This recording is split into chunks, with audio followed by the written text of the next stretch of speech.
क्या बोल रहा है, क्या उसके द्वारा व्यवहार हो रहा है, उसकी कोई सीमा ही नहीं रह जाती। तोड़ फोड़ कर दे, मारपीट कर दे और बहुत बार हत्या तक कर दे। तो क्रोध का यह अतिरेक तो व्यक्ति को बड़ी संकट में डाल देगा। पर क्रोध का आवश्यक भी तो है। इसीलिए भगवान राम ने पूछा था लक्ष्मण, सूर्य निकल आया कि नहीं? लक्ष्मण जी ने कहा एक सूर्य निकल आया और दूसरा थोड़ी देर में निकलेगा। ये दूसरा सूर्य किसके लिए? प्रभु, ये अंधकार दूर करने वाला तो सूर्य निकल आया है, पर धनुष के रूप में जो अंधकार है इसको दूर करने वाले सूर्य की आवश्यकता है। और वो तो आपके भुजा का जब सूर्य उदित होगा तब तो भुज बल महिमा उद्घाटी, प्रगति धनु विघटन परिपाटी। अंत में प्रभु तो नहीं उठे, बहुत देर बैठे रह गए। उसके बाद उठे, धनुष टूटा। प्रभु ने कहा कि लक्ष्मण, तुम्हारी भविष्यवाणी, अब तो तुम्हें संतोष है ना? अब तो अंधकार दूर हो गया, तुम यही तो चाहते थे। और लक्ष्मण जी ने कहा कि प्रभु, उलाहने की बात यह है कि सूर्य निकला तो पर इतना विलंब लगा दिया कि लोग बड़े संकट में पड़ गए। और तब प्रभु ने हंस करके यही कहा कि सूर्य यदि विलंब से निकला तो उसमें कारण तो तुम ही हो, मैं क्यों? लक्ष्मण जानते हो ना, सूर्य के निकलने के पहले पूर्व दिशा में आकाश लाल हो जाता है। तो जब तक तुम्हारे क्रोध की लाली प्रकट न होती तब तक मेरी भुजा का सूर्य कैसे प्रकट होता? प्रेरणा देने के लिए इसलिए गोस्वामी जी ने कहा लक्ष्मण जी का क्रोध इतना प्रशंसनीय था कि जब क्रोध में उन्होंने जनक को फटकारा तो उनके प्रशंसकों के में जो नाम है, कौन? उस समय लिखा सिंह या हर्ष। लक्ष्मण का क्रोध देख करके सबसे अधिक प्रसन्नता सीता जी को हुई। और इसीलिए प्रभु ने जब बन जाते समय कहा कि सीते मत भूलना, नरहार रजनी चरही, कपट वेश बन कोटिक फिरही, सिंह है, व्याघ्र है, राक्षस है जंगल में। तो किशोरी जी ने यही कहा कि महाराज आपके श्रीमुख से शोभा नहीं देता है या आप ये कह करके मुझे डरावें कि जंगल में शेर है, भालू है, और डर पही धीर गहन सुधि आए। जब सिंह गरजता है तो बड़े बड़े धीर कांप जाते हैं। और यही कहा कि आप तो है ही है सर्वसमर्थ, पर आप अपने को अगर इससे अलग भी कर दें तो नाथ साथ प्रिय देवर साथा। ये हमारा प्रिय देवर लक्ष्मण तो साथ में है और आप कहते हैं कि मैं सिंह की गर्जना से डर जाऊंगी। अरे हमारे देवर ने जब गर्जना किया तो सारा ब्रह्मांड डर गया, पर मुझे तो बहुत प्रसन्नता हुई, मुझे बड़ा विश्वास है। और ये लिखा हुआ है कि उनके क्रोध को देख करके प्रसन्न होने वालों में गुरु रघुपति सब मुनि मन माही, मुदित भये पुनि पुनि पुलकाय। इतने प्रसन्न हुए, रोमांच हो रहा है, मानो इसका अभिप्राय यह है किसी पवित्र उद्देश्य से प्रेरित करने के लिए, उत्साह उत्पन्न करने के लिए क्रोध की वृत्ति को भी स्वीकार करना आवश्यक है। और उस क्रोध के द्वारा लक्ष्मण स्वयं कोई अपनी इच्छा की पूर्ति नहीं कर रहे हैं, समाज के कल्याण के लिए प्रभु को प्रेरित कर रहे हैं, उत्साहित कर रहे हैं। और इसीलिए समुद्र के किनारे अगर विभीषण की बात मान करके उन्होंने कहा कि मैं अनशन करूंगा, तो लक्ष्मण जी ने तुरंत कह दिया कि प्रभु अनशन मत कीजिए। कीजिए क्या? बोले कि सोखिए सिंधु करिए मनरोसा। क्रोध कीजिए, आप क्यों समय व्यर्थ नष्ट कर रहे हैं? भगवान राम लक्ष्मण की इस वाणी को सुनकर के हंसते ही है, प्रसन्न हो जाते हैं, क्योंकि लक्ष्मण जी ने कह दिया था खादर मन कर एक अधारा, दैव दैव आलसी पुकारा। कायर ही दैव दैव पुकारते रहते हैं। ये आपके मुंह से दैव शब्द शोभा देता है, प्रसन्न क्यों हो गए? बोले तुमने ये कहा कि कायर जो है वो दैव को पुकारता है, मैंने अभी दैव का नाम लिया था, तो कोई चिंता की बात नहीं।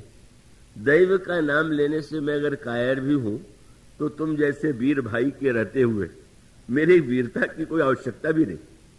और वो घोषित भी करते हैं जगमा सखा निशाचर जेते, लक्ष्मण हनई निमिख महते।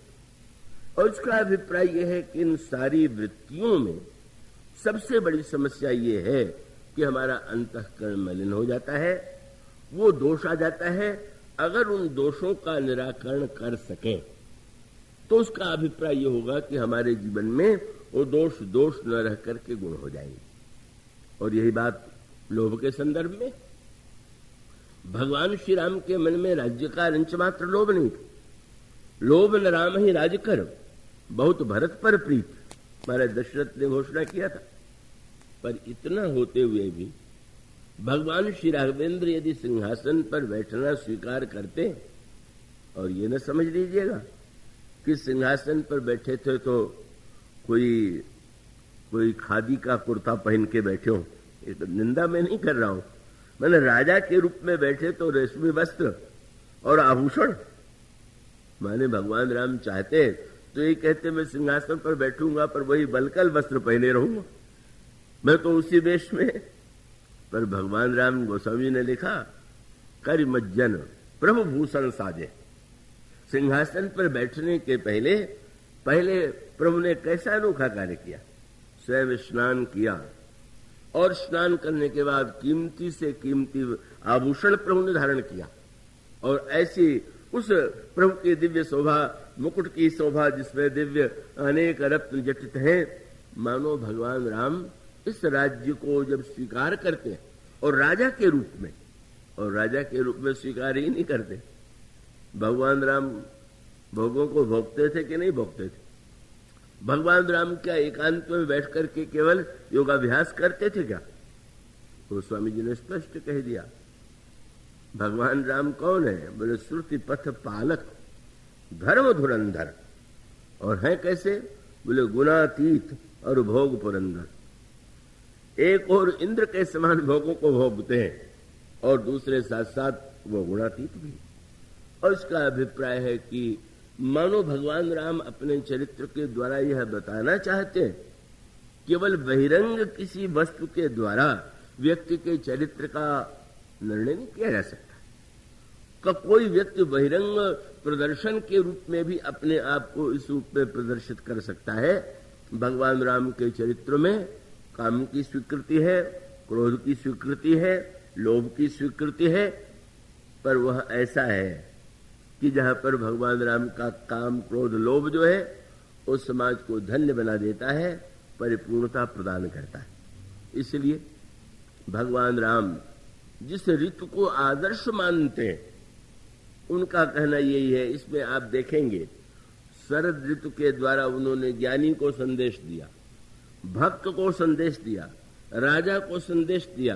प्रत्येक व्यक्ति को भगवान ने अनेक सूत्र दिए और उसका पहला संकेत यही था। और यह संकेत कहां से जुड़ा हुआ था?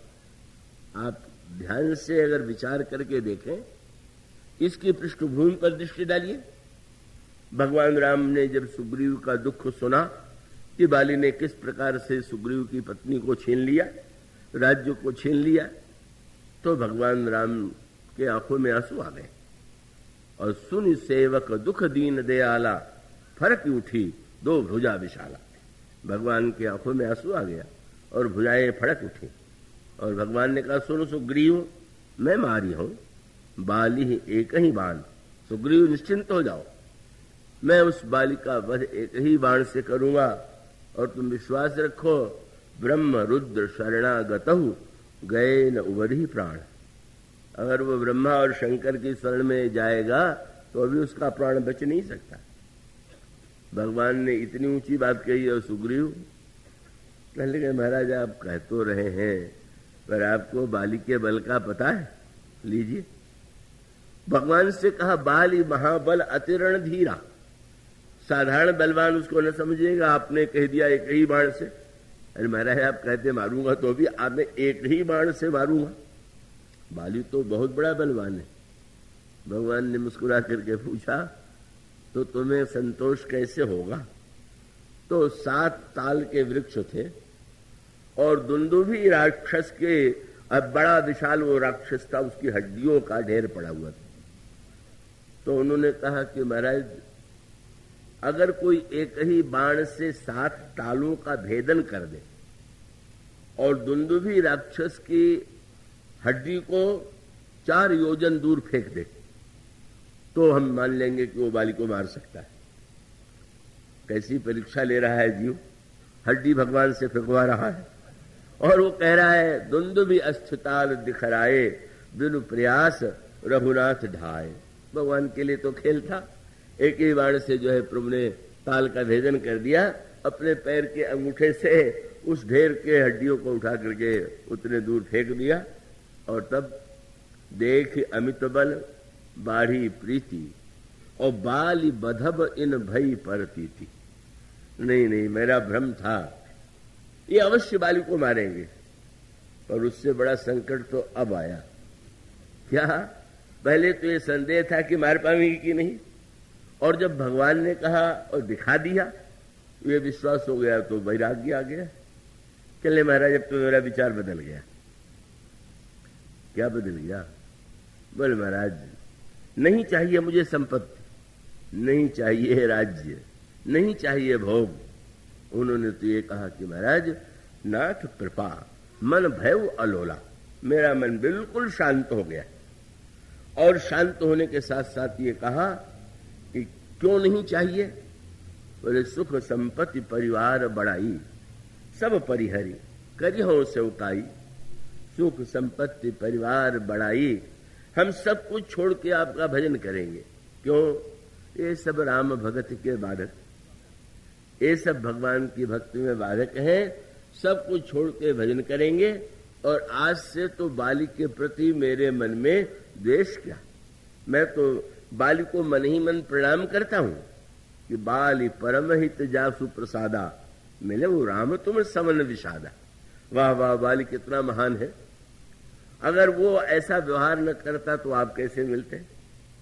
और उसके बाद और भी ऊंची बात कहा महाराज शत्रु मित्र सुख दुख जग माही माया कृत परमार्थ नहीं। ये शत्रु मित्र सुख दुख ये सब माया का खेल है, परमार्थ सत्य थोड़ी। इतना ऊंचा ज्ञान, ऐसी ऊंची भक्ति, ऐसा ऊंचा वैराग्य जब भगवान ने सुना तो भगवान पर प्रभाव क्या पड़ा? सुन विराग संजित कपिबानी, बंदर ने छलांग तो अच्छी लगाई, अच्छा डालिए से डाली पर कूदा चला जा रहा। सुन विराग संजित कपिबानी, मानो हम लोग भी और समय समय पर उसको दोहराते रहते हैं, हृदय में होता है नहीं। उस स्थिति का अनुभव होने के बाद कोई कहे तो सार्थक, और अनुभव के पहले हम वो बात कहने लगे जो वेदांत में लिखा हुआ है या भक्त शास्त्र में लिखा हुआ है, यही मानो। भगवान ने कहा कि भाई अब तुम ये कह रहे हो, लेकिन तुम तो जो कह रहे हो तो ठीक ही है, ठीक है ही। मैंने जो सिद्धांत तुम कह रहे हो वो सिद्धांत से बिल्कुल सत्य है। पर प्रभु ने कह दिया कि पर मित्र तुम ये भी तो जानते हो कि सखा वचन मम मृषा न होई। पर मित्र मेरी बात भी तो झूठी नहीं होती। सुग्रीव ने कहा अच्छा मुझे तो लड़ने की इच्छा नहीं है, पर वो आपके सत्य को बचाने के लिए जैसा कहिए वो मैं करूं।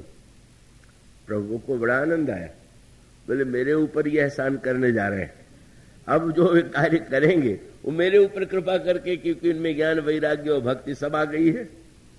और जब प्रभु ने कहा कि अच्छा जाओ बाली को पुकारो, गर्जना किया और गर्जना के पश्चात बाली निकल करके आया।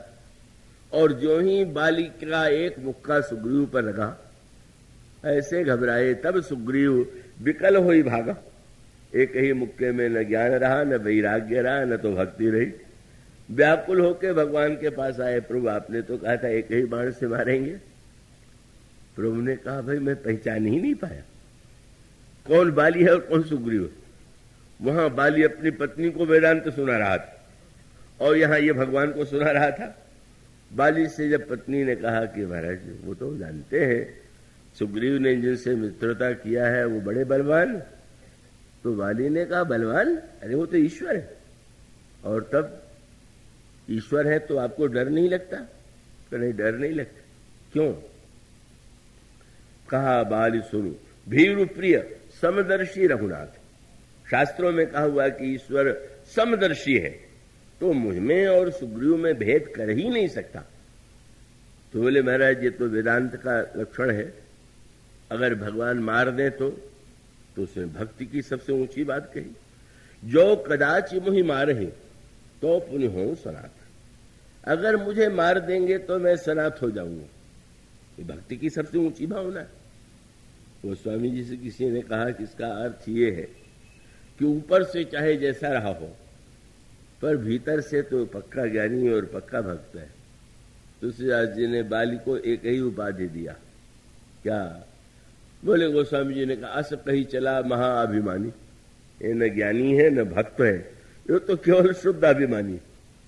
भगवान का व्यंग था कि एक तुम्हारा बड़ा भाई जो इतने ऊंचे वेदांत और भक्त में, और तुम भी, मैं कैसे भेद कर पाता कि कौन बाली है और कौन सुग्रीव है?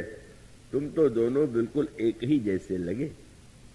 तब सुग्रीव उस स्तर पर बोले जहां पर जो बोलना चाहिए उन्हें। बोलना क्या सत्य है महत्व तो नहीं है। किसी छोटे से विद्यार्थी से पहली कक्षा में पूछा जाए कमाने कबूतर, कमाने क्या होता है, और कहीं पिताजी को उसने ग्रंथ से किसी को बताते सुना हो कि कमाने ब्रह्म होता है, और कबूतर के स्थान पर ब्रह्म लिख दे, तो परीक्षा में पास नहीं होगा। उसका पाठ वही है, उसको वही उत्तर देना चाहिए। भगवान मानो यह बताना चाहते थे कि सुग्रीव ये मिथ्या कल्पना कि तुम सब कुछ छोड़ करके ही मेरा भजन कर सकते हो, शत्रु मित्र मिथ्या है, ये सारी बातें सुनी सुनाई है, तुम्हारी अनुभूति की नहीं। तुम्हें ऐसा लगता नहीं है, तुम केवल सुन के कहते हो, और इसीलिए जब वो परीक्षा होती है तो तुम्हारा चरित्र जो है उल्टा दिखाई देता है। और फिर भगवान मानो सूत्र यही तो देते हैं। सुग्रीव अगर कहते हैं कि नहीं महाराज संपत्ति नहीं चाहिए, सुख नहीं चाहिए, परिवार नहीं चाहिए, तो भगवान क्यों भला उनको विवाह फिर से पत्नी से मिलावे, राज्य दे? बस वहां सूत्र वही। भगवान ने यही कहा था कि तुम पत्नी को स्वीकार करो, राज्य को स्वीकार करो, भोगों को स्वीकार करो, पर स्वीकार करते हुए भी सीता जी का पता लगाना है, इस बात को ध्यान में रखो। सीता जी मूर्तिमती भक्त हैं, और तब बुराई कहां पर आई? बुराई इसमें नहीं थी कि वो भगवान की शरण में गया, वो सकाम था। बुराई तब आई कि जब वह भोगों में इतना भूल गया कि भू सीता जी के पता लगाने का ध्यान ही नहीं रहा। बस यहीं पर वह मूल एक रेखा है, और उसका अभिप्राय है कि जिस समय वह सुग्रीव जो ये कह रहा था कि शत्रु मित्र सुख दुख मिथ्या है, सब कुछ छोड़ करके भजन करेंगे, जब वर्षा ऋतु व्यतीत हो गई तो एक दिन भी यह ध्यान नहीं आया सुग्रीव को कि चल करके मिला मैं, जिन प्रभु ने मुझे इतना दिया है और उनकी कृपा से मैं राज्य कर रहा हूं, एक दिन आने का अवकाश नहीं मिला।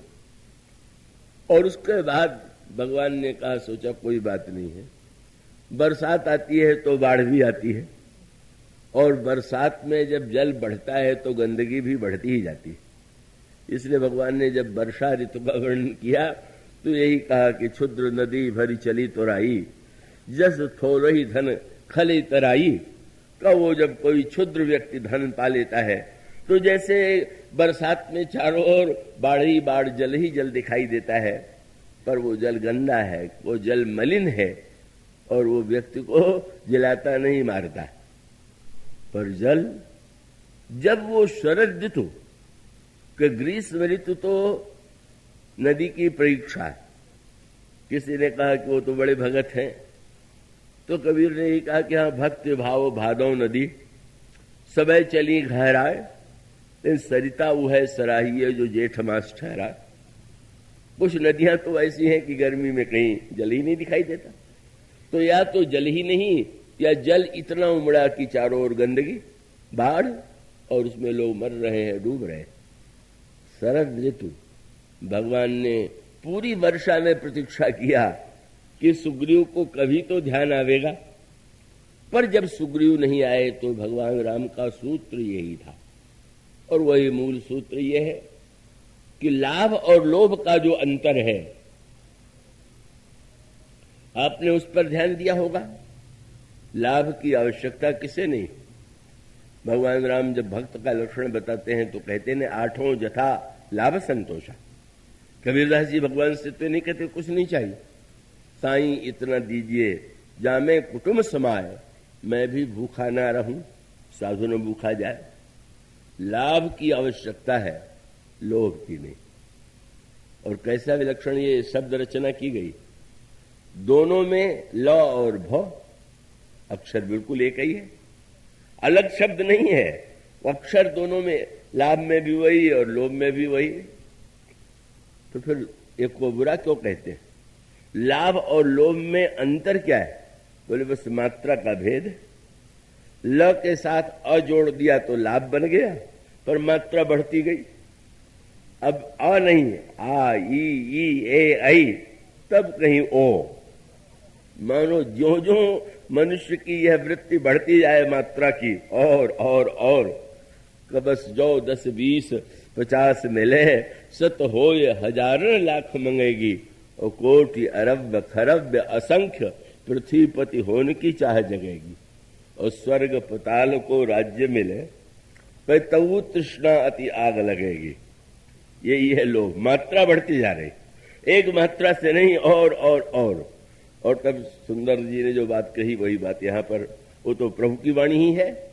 उन्होंने कहा जो 10 20 50 मिले, सत होए हजारों लाख मंगेगी, और कोटि अरब खरब असंख्य पृथ्वीपति होने की चाह जगेगी। और स्वर्ग पताल को राज्य मिले, पे तऊ तृष्णा अति आग लगेगी। तब बोले सुंदर एक संतोष बिना, सठ तेरी तो भूख कभी न भगेगी। तुम्हारे जीवन में, और आप कहीं भी देख लीजिए, आप बहुत भोजन कर रहे तो आपका क्या होगा? बीमार होंगे कि नहीं होंगे? जब लाभ में लोभ की दिशा में, तो भगवान प्रारंभ से ही कहते हैं कि लक्ष्मण, लाभ के स्थान पर लोभ की वृत्ति जब आती है तो अंतःकरण मलिन हो जाता है। जीवन के स्थान पर वो रोग की सृष्टि करता है। और तब जब अगस्त के रूप में विवेक का उदय हो, संतोष के रूप में, अगस्त कौन है? संतोष है। और भगवान कहते उदित अगस्त पंथ जल सोखा, जेमि लोभ है सोख है